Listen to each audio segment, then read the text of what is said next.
Moments ago, R. Kelly was sentenced to 30 years in prison. This is a significant outcome for all victims of R. Kelly, and especially for the survivors who so bravely testified about the horrific and sadistic abuse they endured. R. Kelly is a predator, and as a result of our prosecution, he'll serve a long jail sentence for his crimes. With the aid of his fame, his money, and most importantly, his inner circle, R. Kelly preyed upon children and young women for his own sexual gratification for decades. He used coercive control, exemplified by a pattern of isolation, rules, dependence, threats, intimidation tactics, physical abuse, and at least once the presence of a gun, to force victims, including minors, to engage in sexual activity with him and others, and to become unwilling participants in the pornographic films he wrote, produced, and directed. He continued committing his crimes for almost 30 years and avoided punishment until today. Today, the sentence shows that the witnesses reclaimed control over their lives and over their futures. These are voices of mostly black and brown women and children that were heard and believed, and for whom justice was finally achieved. This is a victory for them, for justice, and for future survivors of sexual assault. Victims of sexual violence must be heard, perpetrators must be held accountable, and our women and children must be protected. I hope this sentencing serves as its own testimony that it doesn't matter how powerful, rich, or famous your abuser may be, or how small they may make you feel, justice only hears the truth.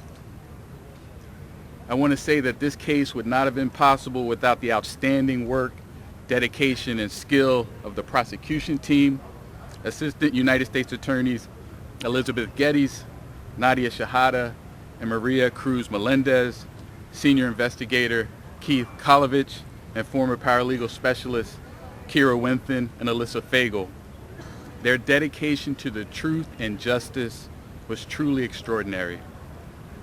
I want to commend and thank the special agents who handled this case for their outstanding work, Ryan Chabot and Sylvette Reynoso of the Department of Homeland Security Investigations, under the supervision of Supervisory Special Agents Elvin Hernandez and Patrick Gill.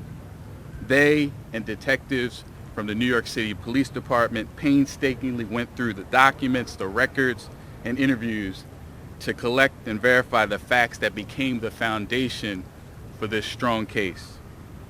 And finally, and I want to emphasize this, I want to say a special thank you to the brave survivors, those who came forward and all who endured. It is thanks to you that we were able to deliver justice today. I'll now call up HSI's Executive Associate Director, Steve Francis, for remarks. Good afternoon, everyone. I'm Steve Francis, the Executive Associate Director for Homeland Security Investigations, HSI. Robert Kelly once said, if you're going to tell your life story, you got to be honest or don't do it. Over the course of this HSI-led multi-year investigation and 6-week trial, a jury of Mr. Kelly's peers confirmed what these courageous victims have known for a very long time. Mr. Kelly is not an honest person.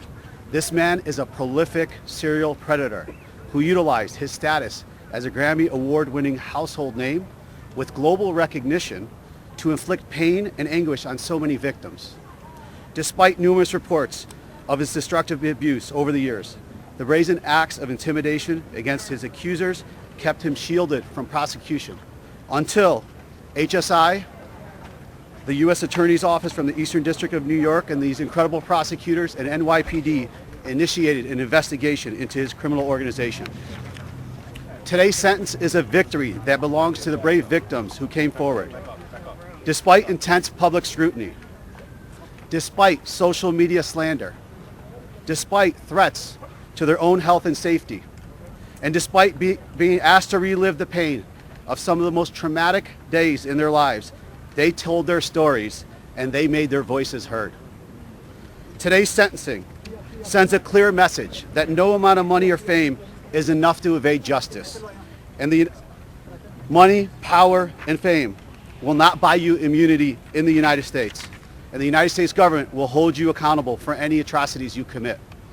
Mr. Kelly led a criminal enterprise with his entourage to prey on the young and vulnerable by dangling promises of fame, fortune, and stardom. By the time his victims saw through the empty promises, it was too late. Mr. Kelly attempted to silence these victims through bribery, intimidation, blackmail, and physical violence. He once sang that sometimes the silence can be so loud. Thankfully, these brave victims and true survivors will be heard forever, while Mr. R. Kelly will be left alone in a jail cell in silence for many, many years to come. It is comforting to now know that not only the loud noise will hear every day is his prison cell door slamming shut behind him.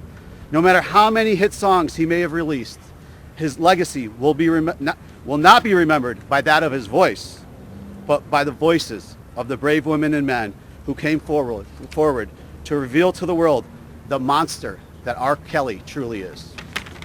Mr. Kelly underestimated the bravery and resilience of those he once preyed upon when they were young and vulnerable. These victims are the unsung heroes today. Today is about them. Today is their day. Today is their victory. Thank you.